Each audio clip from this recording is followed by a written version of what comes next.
Hello, everybody, and I'm here for another installment of Billboard Comics' recurring feature, Growing Up Comics, where I trample through my youth, stomp all over stuff I remembered, and dig it up and present it to you like it's something new and happy. Um, that was a little harsh. I don't know why I went that way.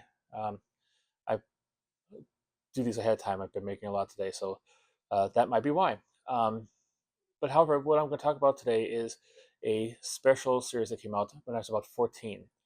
Uh, and I'm afraid I have trepidation about putting this up here because number one, like 14 is like, I'm almost grown up already. At that point, it's not really like childhood memories. I'm already a teenager, and two, I get the feeling that this title doesn't get a lot of respect out there. But that's part of the reason why I'm doing this, to help people maybe get a little better sense of respect for the actual medium. Um, Enough being around the bush. The series I'm talking about right now is one of my favorite series of all time. I think it's my second favorite series behind Avengers. Um, and a lot of times I like the stories, and it's more than I like the Avengers, is the series called Amazing Man. Now, I don't know. A lot of you probably think, like, just look at the covers and think like, oh, this is like like a funny kids book. What this is? It's lame. The lameness just reeks off it. You could smell the lameness coming as soon as you walked into the comic book store, and it just stayed on your clothes once you left. It was such a lame book. Um, that tells me you didn't read it or give it a chance or anything like that, because Amazing Man was one of the best comic books I've ever read in my entire life, and I will stand by that fact. All 12 issues were all killer, no filler, and even it came to three specials afterwards, which I think were kind of like I had issues with, which I will go into a little bit later on, um, where were still very good, very entertaining. Because looks might be deceiving. You might think like the bright yellow helmet, uh, him wearing his underpants on the outside, him being a comedy like like character, like say part of the Stars line. It wasn't. It was more mature than that.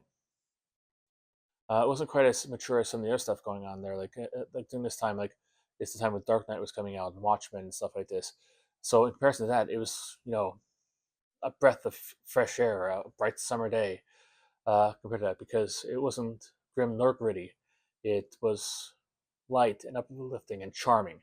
The one thing I keep on talking about when I was thinking about this over again and putting my thoughts together for doing this video, this series was absolutely charming. And I still think that. I haven't read it in its entirety in a while, and I think my copies are in storage in a undisclosed location, only known by me, my wife, and the U.S. military. Um, I'm kidding, but nonetheless, it was just such a good series, and it was more of a slice of life than anything else.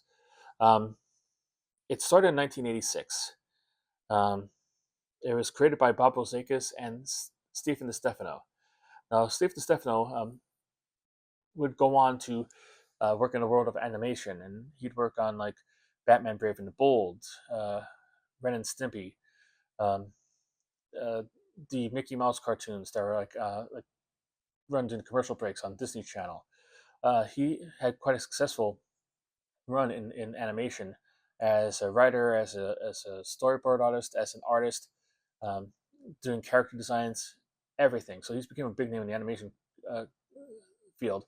But he got to start here, and you know, I people probably don't even might not know him from his animation work.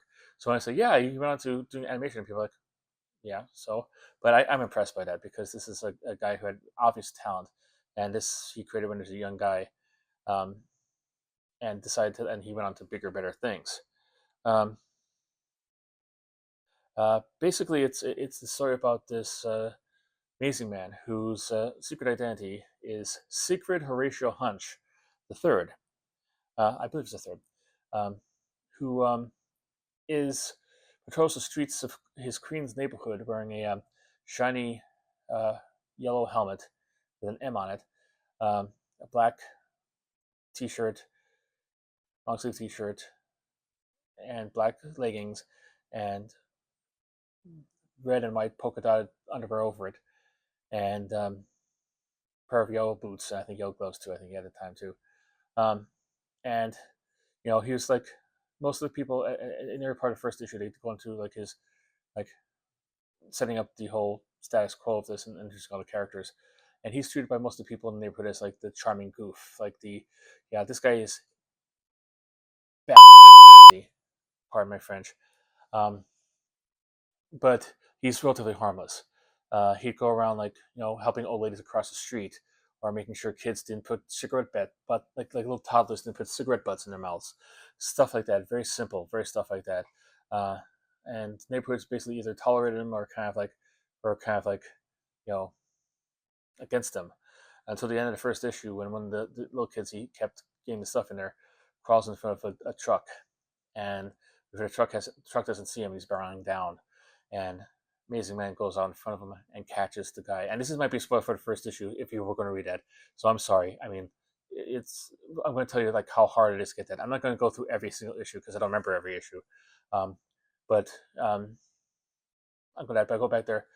To no concern for his own safety, for no concern about like what the truck is going to do to him, he leaps in front of there and gets the kid out of harm's way. And luckily, him coming out, the truck driver saw him and was able to stop on the brakes just enough time that um, he just able to do a love tap. Um, but if he would tap the kid, and the kid would probably have been dead. But Amazing Man took the brunt of it, and he got his bell rung. And when he got a bell rung, he sings Simon Garfunkel songs. So he's singing that "Hello Darkness, my old friend," and they have like wavy stuff like this. But ever since that point, he did not become the lovable gook or the crazy guy you try to avoid. He became the part of the neighborhood that everybody loved and respected. And I love that little twist on it. That's such a great twist. Um, but let me go into some of the other characters. His best friend was a character by the name of Denton Fix. He is starts off as a wannabe comic book writer, and he's trying to make his way in there to be a comic book writer. But he's kind of held back by the fact that he looks like a dog. I don't believe it was ever really properly explained why he turned out looking like a dog. But he has a head of like say a beagle. I know I'm not really good at defining dogs with like the big floppy ears and stuff like that. Um, so like, but he's there, but he's kind of an outsider too because of his looks. So he becomes friends with Amazing Man just by chance. They live in the same apartment building as this couple, Brenda and Eddie Valentine. They're um, yuppies, but in a good sense of the word. They're both. Eddie works for a bank. Um, Brenda works for a marketing firm. They are rising up in the world, and they're like dealing with the fact that you know, you know, that Eddie always wanted to be a baseball player, and I think he blew out his arm or blew out his knee, something like this. So he's doing this job that he doesn't like, dealing with a boss who's a stuffed shirt, and he's not happy. And Brenda is in this place there, but she's got you know, this suave guy who's hitting on her and doesn't know, like, you know, kind of like making Eddie jealous. Uh, but she has a moment of clarity and confronts it and stuff like this situation and realizes she's supposed to be. I'm going into much detail about that. Then there's KP, who is Denton Single's half a stepsister, um, who spends most of the time about her getting old and not being able to find anybody to actually date. And then the most colorful character of the whole group of people, the group of friends, very reminiscent of Friends, even like those 10 years beforehand, was Guido Garibaldi, who was kind of like even more ethnically Italian Joey Triviani from Friends. He usually sits around the stoop with a white A-line tank top undershirt on. He works at 3 different shoe stores because he gives them a chance to look at women's feet and caress them and when they put them in the shoes. He's a ladies' man. He likes going to ball games and drinking beer in his Trans Am, and really big kind of like lunk-headed macho man kind of guy. And just giving those brief descriptions, you might think of this stuff. You might probably lost yourself like, wow. So they accumulated various and sundry New York City stereotypes from the mid '80s. Yeah, I'll pass. I did not describe well, and a lot of the things I didn't go into detail is because I hope eventually somebody might see this and actually go on to read it and enjoy discovery. The characters belie the descriptions. They're much deeper and much more well developed than anything like that. KP is dealing with childhood trauma and her self esteem issues and all kinds of stuff like this, and that's why she has all these issues. And Guido has a heart of gold, and he's just he just like he'll do anything for his friends, but he wants to he has more depth than he actually has. And the relationship between Brenda and Eddie are you know very rich and very detailed. Details about them, two young couples growing up at crossroads in their life, and they're starting to make more money. And should they move out of the brownstone? Should they uh, get a house? Should they start a family? Um, you know, should Eddie give up on his dreams and still try to go to the baseball game route and try that again, or try to do something that makes him happy, or stay there and do whatever he can. And it's a little soap drama and melodramatic, but the characters are so well defined, well beyond I guess they start with the basis with their feet firmly lauded in stereotype, but they go way beyond that, and it becomes really great. So it's like a situation comedy. Basically, this book is. I really wish somebody at DC made an animated TV series about this, because it'd be a perfect counterpoint to South Park and the Family Guy and all the Simpsons there, even the Simpsons. It's a more pure and simple kind of innocent kind of thing. Um, this is it ran for 12 issues uh, throughout the time, and it had various storylines all the way through. Like the second issue was basically uh, Amazing Man is independent and wealthy, and I think Eddie, KP, and Guido have the day off, so they decide to actually try to find out where he gets his money from, and hilarity ensues. Like he goes to deposit the money in the bank that Eddie works at, but he has a day off there, and he goes to sneak in using, hey, I work here. I'm gonna see where the check is from, and he gets caught and goes, either get out of here or start working. You're not supposed to be here by the stuff shirt. And he goes out there, and then they're foiled, and they have no idea. So they make up funny things. But oh yeah, he helped an old lady across the street and got $1 billion when she died. Oh, he collects cans, and he picked up cans. He probably collected enough cans to become a billionaire. And at the end, it turns out that he won the Publishers Clearinghouse sweepstakes, and that's why he is flush with money. But there's also one about um, focused on Guido, that about his Trans Am and how it got wrecked, how he loves it and stuff like this, and takes care of the car, and like to the detriment of his friends. Like your friends can't you know they have to wear shoes inside. They can't touch certain things. They don't get fingerprints on it, and all that, and it comes to an eventual hilarious end. A scene about them going to a baseball game and the adventures happening there, and that's the first issue I got, because the cover was hilarious. It's him. It's basically him taking a swing at a ball, and it's a fall ball, and it somehow loops up, hits the umpire in the head, hits the catcher in the head, and lands on the it's about landing the plate, and you know okay, I appreciate the joke physics of this. I'll give it a chance, and I fell in love with it there. It's a very well made book. And it's also one about a neighborhood bar that Denton always wanted to get in, but they wouldn't let him in because he looked like a dog. We don't want dogs in here, and he's wrangled against it.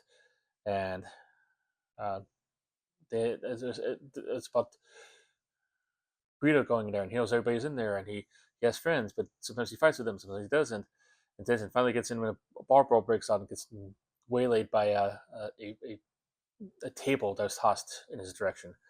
Um, and there's a whole bunch of stuff dedicated to other people and relations within each other, that it's very well read. It's very rich and detailed and complex and stuff like this. It's not your typical. It's not a simple, stupid, idiotic kind of like jokey kind of comic strip kind of thing. Um, it goes beyond that. I think that I still have fond memories of it. I still smile when I remember the some of the stuff from it. Um, and I might have to try to track it down to try to read it again. See if I could find it in my um, voluminous kind of things. It's one of the series, like when I got married to my wife, I bought it all together in one fell swoop to give to her to read, and I'm still waiting for it 20 years later, just to maybe my 20th anniversary probably has passed by the time you're watching this. Maybe by that point, as a gift, she has already read it for me. But that's good. But if not, I could just get her copies. I think they're still in our house and read them for her.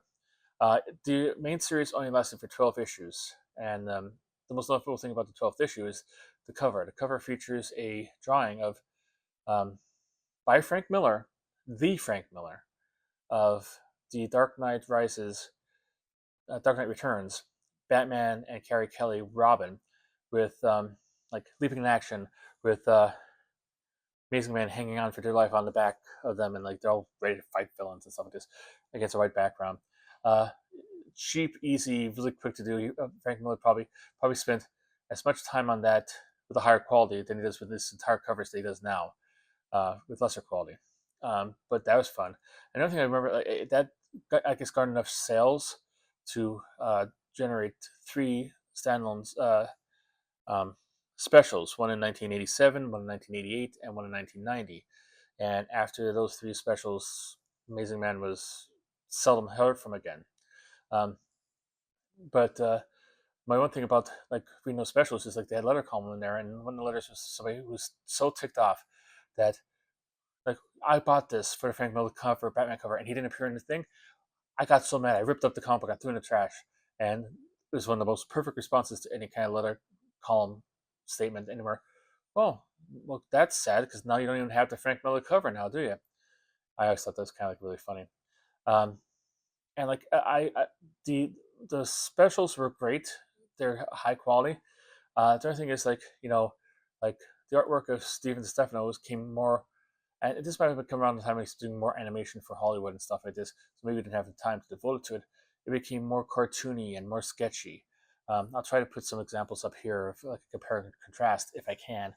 Um, Show that, and like it's like it was still good. And if this was how the series was from the beginning, I wouldn't have an issue with it. But it was such a big change from it. I don't know if it's because, like I said, like his workload got different, or he's just trying a new style out, or maybe because like most of the original issues were issued by Carl Kessel, and he's a really talented artist and inker, and he gave the pencils a really slick, kind of smooth look to them, which was kind of gone in the uh, sequel specials because he wasn't there anymore. He did like maybe a cover here or a story there, but he wasn't doing it from then on. And that's a little hard to get into, and especially like if like you're a fan of like if you're a fan of the old book, the artwork was so different that such an abrupt change looked like an entirely different series, and like somebody else completely was drawing it. Um, and if you're a new series, it wasn't exactly the most inviting, ingratiating kind of artwork. It was um, it reminded me kind of like classic comic strip animation, like Crazy Cat and you know like Barney Google in the day and stuff like that. Very kind of like animated and like everybody's like a little bit of grotesque animation like style. Um, but from what they had before, it was a big change, and during the time, it probably wasn't really that palatable. Um, since that time, the character I think appeared like in an episode of Batman, the Brave and the Bold cartoon, um, which Stefan Stefano worked on. So I'm sure that he might have had something to do with that. I might have to track that down.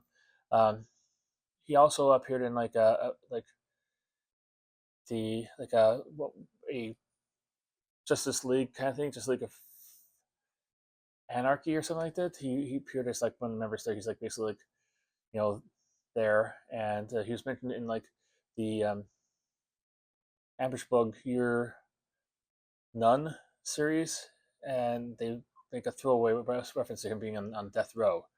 Why? That's hilarious. That's hilarious. Dan Didio and Keith Giffen. Oh, stop! You're killing me with that. Um, yeah, and like, yeah, I know he's a fictional character, and it doesn't make any difference. the grand scheme of things. But it's like DC is known for being petty. I could probably do a video on how many times DC has been petty in the past. Um, Not as bad as the whole thing involving the artist from Crimson Adventure. And if you want to hear more about that, if you don't know about it already, you could put it into get my opinion on it. You could put it into the comments down below. But then again, if I mention it, you could probably Google it and find out by yourself. But yeah, you decide. Um, but that's the last thing that happened, and it's one of DC's forgotten, kind of swept under the rug, not really kind of like uh, found any more kind of series. And there's a lot of them from back then.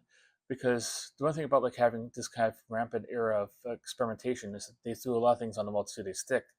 But if they didn't stick well enough, um, they slid off the wall into the garbage pan and were forgotten about, or went behind the fridge and were forgotten about and never seen of again. And this is one of them.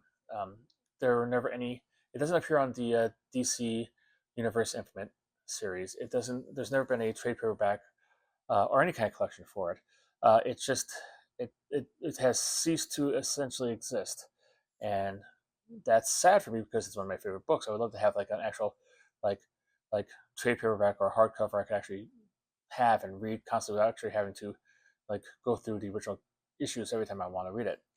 But that's not to be, I'd imagine, unless like this video somehow ignites a groundspring of support for the thing and people rise with pitchforks and like torches and go to Burbank and knock on the door of DC Comics and ask them for a Amazing Man thing, which I don't like. I think that's not going to happen. But the good thing is like you could probably find these around in dollar bins wherever you go. If you're really serious about checking this out, I know I got one in a flat rate box earlier, and I was like, "Ooh, wow, this is great! I got it in a flat rate box." Um, yeah, it's I think I think it's well worth giving a shot, especially if you get it for cheap like that. Especially if you get like the special deal where you have like they're $1 a piece, but if you fill a box, it's $100 or whatever, so it costs less than $1. Take a flyer on them, take a shot, take a chance. It's not going to hurt anybody. It's not going to hurt anybody at all. It's like I said, I think it's a pretty good read. I think you could have like a good time reading it, and who knows, maybe you could. If Have you read Amazing Man? Is it one of your favorites? Put it down in the thing. Have you read Amazing Man and you didn't like it? You thought it was too silly, too mature. It wasn't. It's too cliched, too whatever. Uh, Put it in the comments, and of course, being respectful, of course. Um, I don't want anybody saying, "Oh, I hate that. That's lame." Well, you're an idiot for liking an idiot, and you didn't even crack a spine on one of the issues, because call me all you want, your opinion means nothing. How if you've read it and you didn't like it and you have like actual valid points you could make, by all means put them in the actual discussion down below in the comments. If you like this segment, um, give a thumbs up. Thumbs up do not cost any money, but they tell me exactly what people like on the actual site, and they're good for they tell other people who are on cruising the wilds of YouTube what somebody else liked. And just do that. Subscribe. That doesn't cost anything either. And if you hit the bell, you'll be reminded every time I post something like this. I have a lot of content on here, so you don't have to pay attention to all of it. But if you like these walk down memory lanes, I do it every Wednesday, and I have a lot on deck, and I have a lot already in on the shelves, so to speak, that you could choose from and read and watch and enjoy and see if you follow along with that. So I hope to have all that kind of engagement with you in there. It doesn't cost anything, but it helps me out a lot, and I really would appreciate it. But on that note, I will leave you again for another week, and until I see you again, keep on collecting.